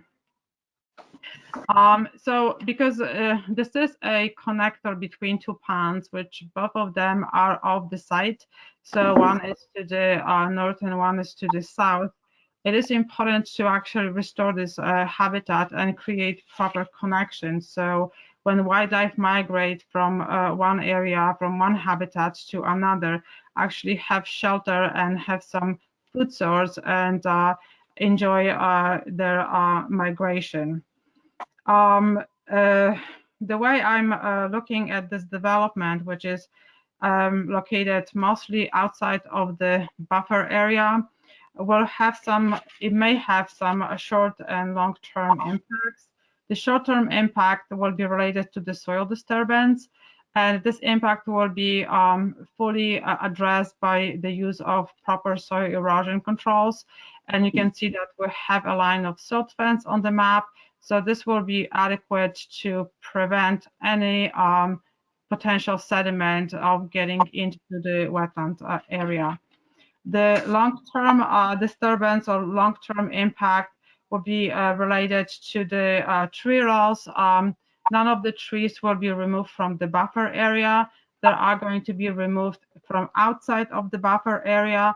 And the restoration plan, which you have on the front of you, are going to be actually mitigating all the trees removed from the outside of the buffer. 1-to-1, we are proposing 13 trees, which I believe that equals the number of trees which are going to be removed, again, from the upland review, from outside of the buffer. Hard surfaces will be created, and we are proposing the mitigation measure for it. Hard surfaces will create increase of stormwater runoff, and we are offering Coltex, which are going to be retaining the stormwater and infiltrating it back to the ground and replenishing the groundwater. Loss of native soil. We're going to be covering some soils with the fill.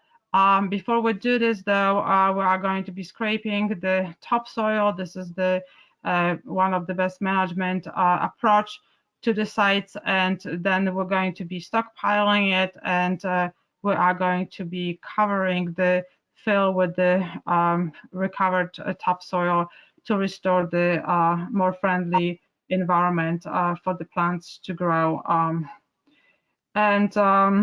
What else we have? And we're going to do some grading, and as it was mentioned before, the grading will be minimized within the buffer area to the necessary minimum, and we are going to be installing the retaining wall, which actually will contain the needed fill and not spreading it too far or too into the buffer area.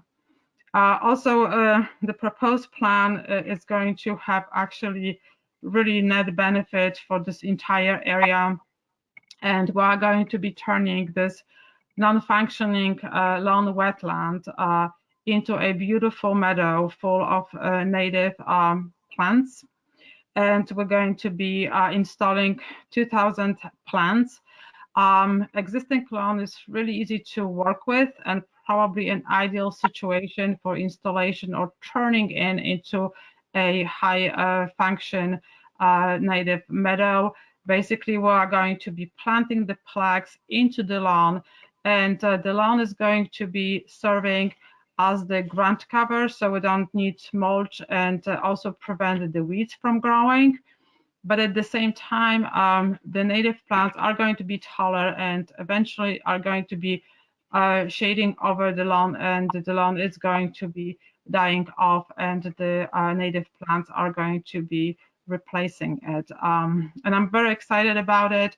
The new deep root system of the meadow is going to be stabilizing the stream and is going to be addressing all the erosion issues. We are offering a beautiful planting along the edge between the road and the meadow, which is also important because if you would like to create a wildlife habitat, you have to make sure that you provide some sorts of buffer or screening. This is not only for the property owners to screening from the road, but also for the wildlife habitat to have a little bit more quiet, and they don't see the lights of cars driving up and down the road, and also creates more diversity along the edges.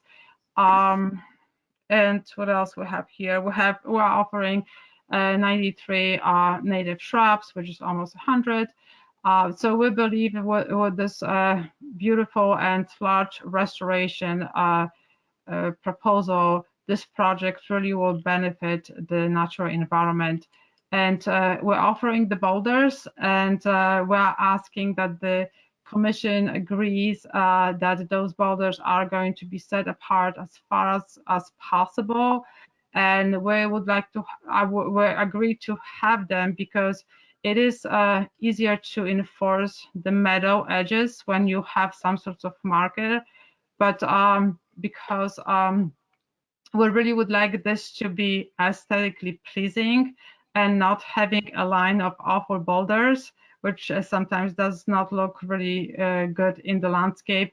I would like to just minimize the boulder impact into this whole open space. And I'm here to answer your questions.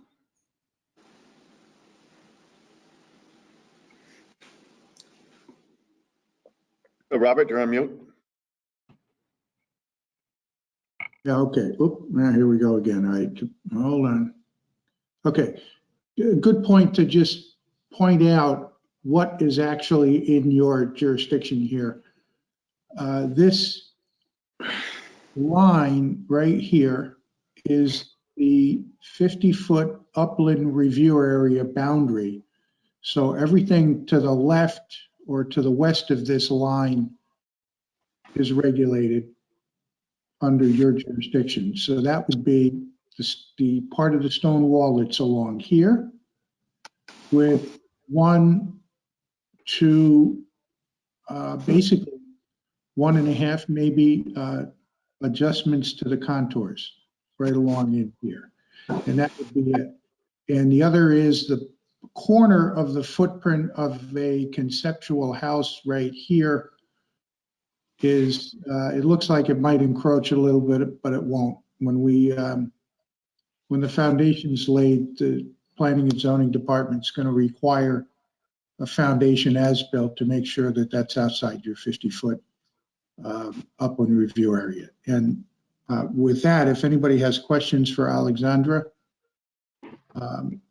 this is a good time. All right. Yeah, I appreciate you putting the boulder demarcation line in. I thought that's great.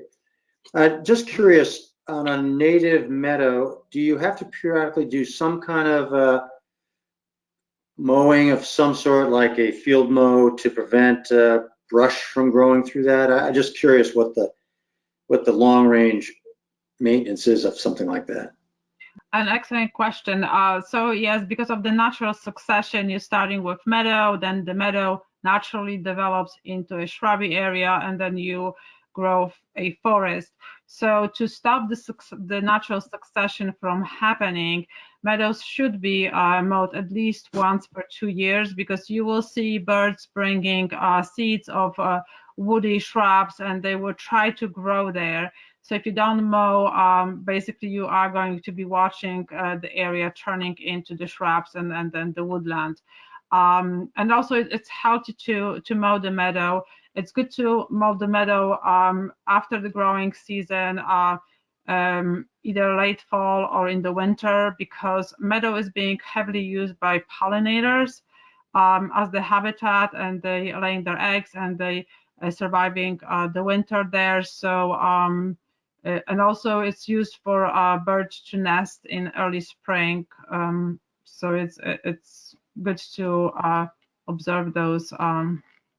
Do we see that as something that we're going to require that be done periodically, or we just leave it up to the landowner, and if they don't get to it, then it turns into something else?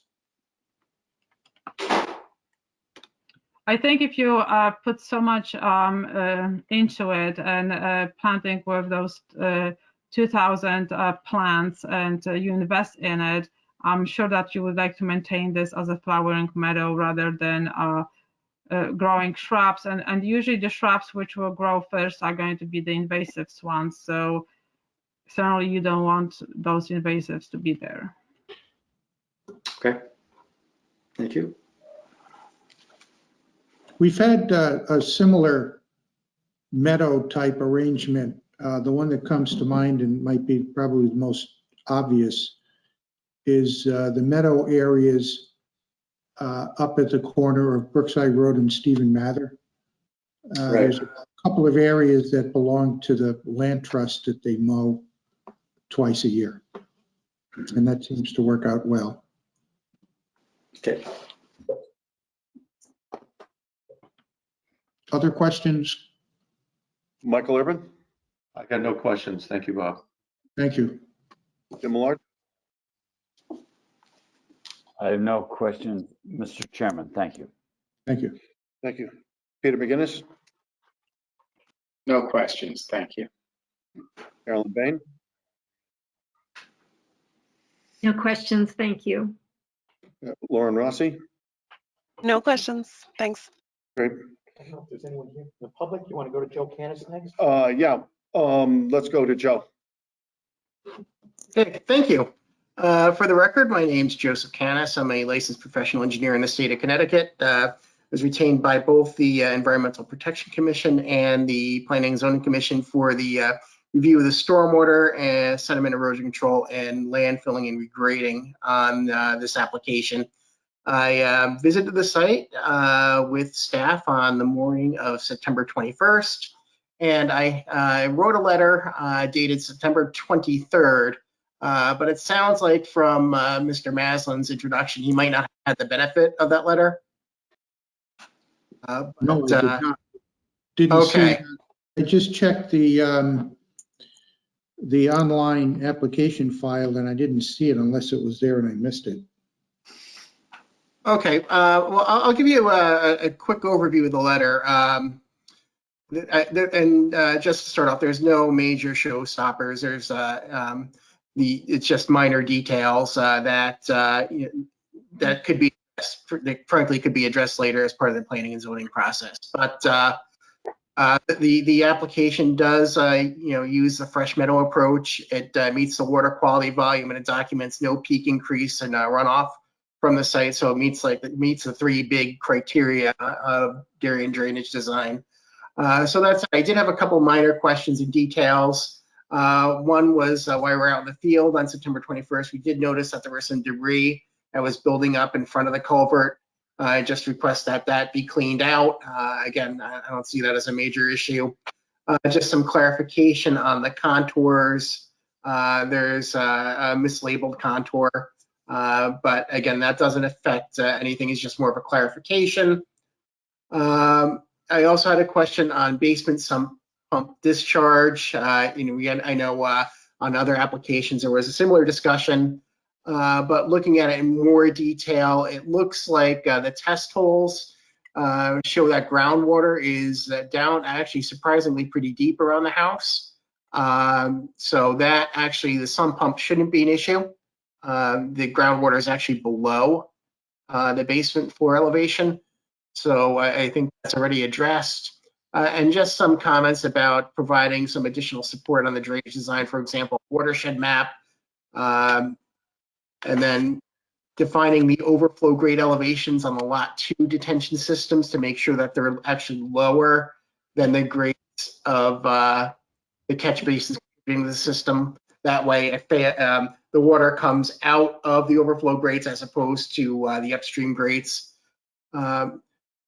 One of the questions I also had was there's a catch basin on Hollow Tree Ridge Road that ties into the drainage pipe that discharges onto the 92 Half Mile Road property. This is something where the town might want an easement for that drainage onto private property. Again, that's a planning and zoning issue. Let's see, the stormwater management operation plan. Just one comment to add the Coltech maintenance to that plan. Again, pretty minor, something that can be done pretty easily. And I had some comments about consistency between the plans and the calculations. The calculations obviously show that the storm drainage system will work. It's just a couple minor details that need to be updated on the plans to make them consistent with the calculations. In terms of sediment and erosion control, just one comment regarding the trees. Right at where the driveway for lot number 1, there's a tree there. The proposed water service goes to the critical root zone. I suggest maybe that water service could be moved if the tree is going to be retained.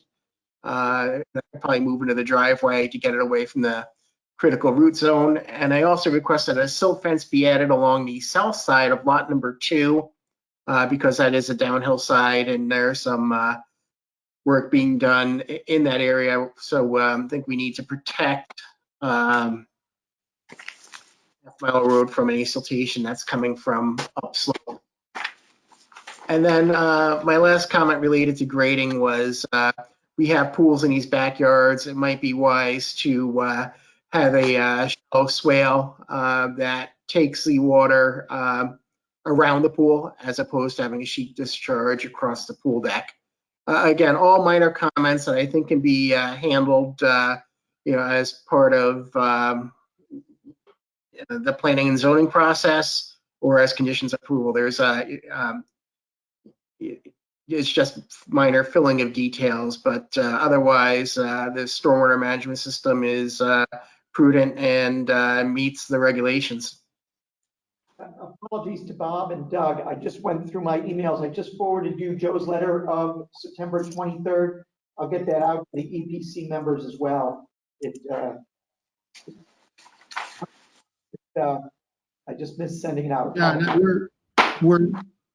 we're operating on a fairly new electronic filing system, and I think we're all still getting used to it. The P&Z hearing is coming up, Bob. I don't remember the exact date, or Doug, but that's coming up soon, where P&Z will look at many of the grading and drainage issues. They'll look at the fact that whether the subdivision design meets the regulations. So they'll be taking Joe's comments up at that time as well. So I think, Joe, you had very little focused here on the wetlands and that. Right. Yeah. These comments are more planning and zoning type, minor consistency things. In terms, for the key wetland, the key is the water quality volume, which they've met. No increase in peak runoff. So they've met the key indicators, and the fact that they made a really good attempt at backing the proposed development as far away from the regulated area as possible. That's certainly a benefit. I could probably just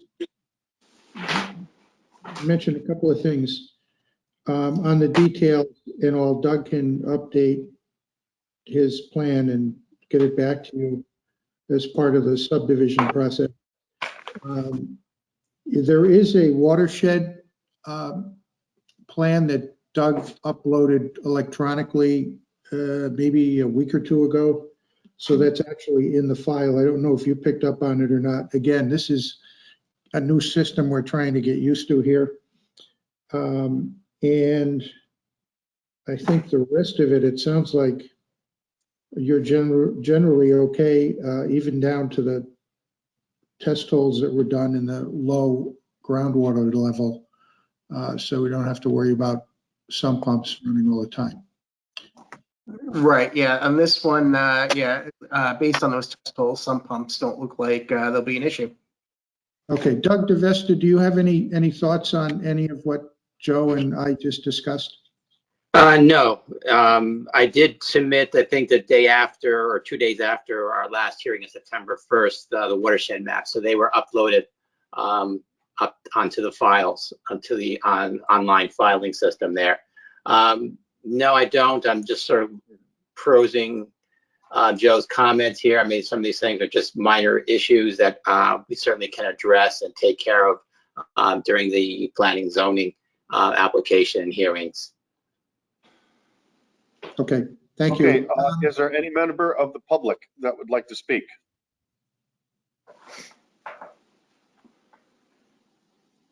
Anyone out there that would, any member of the public that would like to speak? No? Okay. So, does any commissioner have any more further questions or comments? Okay, then, I think, I understand most of Mr. Akonis's letter is addressed towards P and Z type issues. As far as far as I'm concerned, I think this is, a great plan for this wetland to enhance this wetland. Alexandra, good job. Thank you. Just, if I can, Eric, these last two slides, which are in the record as part of the PowerPoint, are bullet points of what Alex just mentioned in Doug's plan. So I just wanted to mention that because that's the end of my PowerPoint. So I'm sorry for kind of chiming in there for a second, but thank you. Really? Okay. Given that there's no more public comment and the commissioners have asked their questions and made their questions and comments, I think we'll take a motion, Jim, to close the public hearing. Yes, Mr. Chairman. I make that motion to close the public hearing with respect to the application for EPC number 34-2021. Great. All right, can I have a second? I'll second that. Okay. Without objection, so moved. Okay, and okay, so thank you very much, Bob, Doug, Alexandra. Thank you. Okay. Very good. Thank you, Eric. On our agenda here, we have approval of minutes, the minutes of September 14th, 2021 special meeting. We have a draft of that that everybody should have gotten. Are there any questions or comments? No, I printed it out here. Did anybody, does anybody have anything for that? Jim, I have a motion to approve. I had several changes, which I'm sure Jeremy Yeah, that was distributed. Jeremy sent that out via email to everyone. incorporated. So I'm pleased to make a motion to approve the minutes of the meeting of September 14th, the special meeting of September 14th of the Environmental Protection Commission. Thank you. Bill Wright, may I have a second? Second. Second. Now, who can vote on this, Jeremy? We got the 4 members that were here, or presumably if someone watched the meeting, they could also vote on it. Okay. So you heard that. Let's take a roll call here. Jim, do you approve the minutes of the meeting? Yes, sir, I do. Thank you, Mr. Chairman. Bill Wright? Yes, I approve. Michael? Yes. Yes. Peter, did you watch the special meeting? No, not eligible on that vote. Okay, so you're an abstention. Carolyn, I believe you're an abstention? I watched part of the meeting, but not it. I didn't watch the entire meeting, so I will abstain as well. No, I still got on here, but I can leave now. Okay, So. Lauren? Yeah, I'm going to abstain as well. Okay, thank you. I'll vote that I approve the minutes. Right. Okay, thank you very much. There's one last thing I'd like to talk about, which is if people haven't, what was the special meeting that the selectmen had on the flooding? What date was that? The past one or the one in the future? No, the past one. Well, why don't you go through it, Jeremy? Sure. I can give everyone a brief update under other business here in terms of the Board of Selectmen had a recent meeting to discuss the September 1st and morning of the second storm that hit the area. Myself, Ed Gentile, and emergency officer Mark McEwen were present. talk a little bit about that flooding, some areas of town that were flooded. There's going to be a subsequent Board of Selectmen meeting coming up. I think it's tentatively October 18th. Exact date a little as it gets closer, where we again present to the Board of Selectmen maybe some next steps that might be possible to study, analyze, review areas that have gotten flooded, what might be able to be done, what resources we may need to do that. So we're working diligently on that. We've taken in the information that property owners have given Public Works, Planning and Zoning, and Mark McEwen to assist us in understanding areas of town that got hit hard during recent floods that might have drainage problems, some of which are in the flood zone, some of which are not in the flood zone, which will enable us to better determine might not be able to do. So keep an eye on that. You might want to listen into the upcoming Board of Selectmen.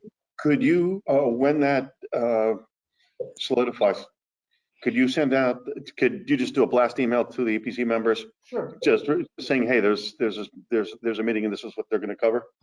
So that if there's any interest on the, by EPC members, then you'll get notified of it. Beautiful. Jeremy, are they going to talk about overflowing of the sewer systems too during those storms? I think, Bill, probably not. I think that may be a different issue.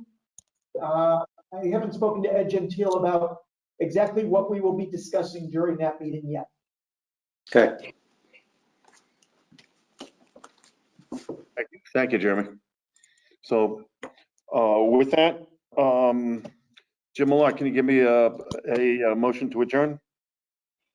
Yes, Mr. Chairman, I'm happy to adjourn this meeting of October 6th, 2021 of the regularly scheduled Environmental Protection Commission. And at the same time, I would add, we welcome the new commissioners, Commissioner Rossi, Commissioner Bain, and Commissioner McGinnis, to our efforts to protect the interests of the town of Darien. Thank you, Bill Wright. May I have a second? Second, please. Yep. Thank you. Then, so without objection, so moved. Thank you, everybody, for a little long meeting tonight, but thank you very much. And thank you, new members. Thank you for your contributions. Good night, guys. Thank you. Happy to be on.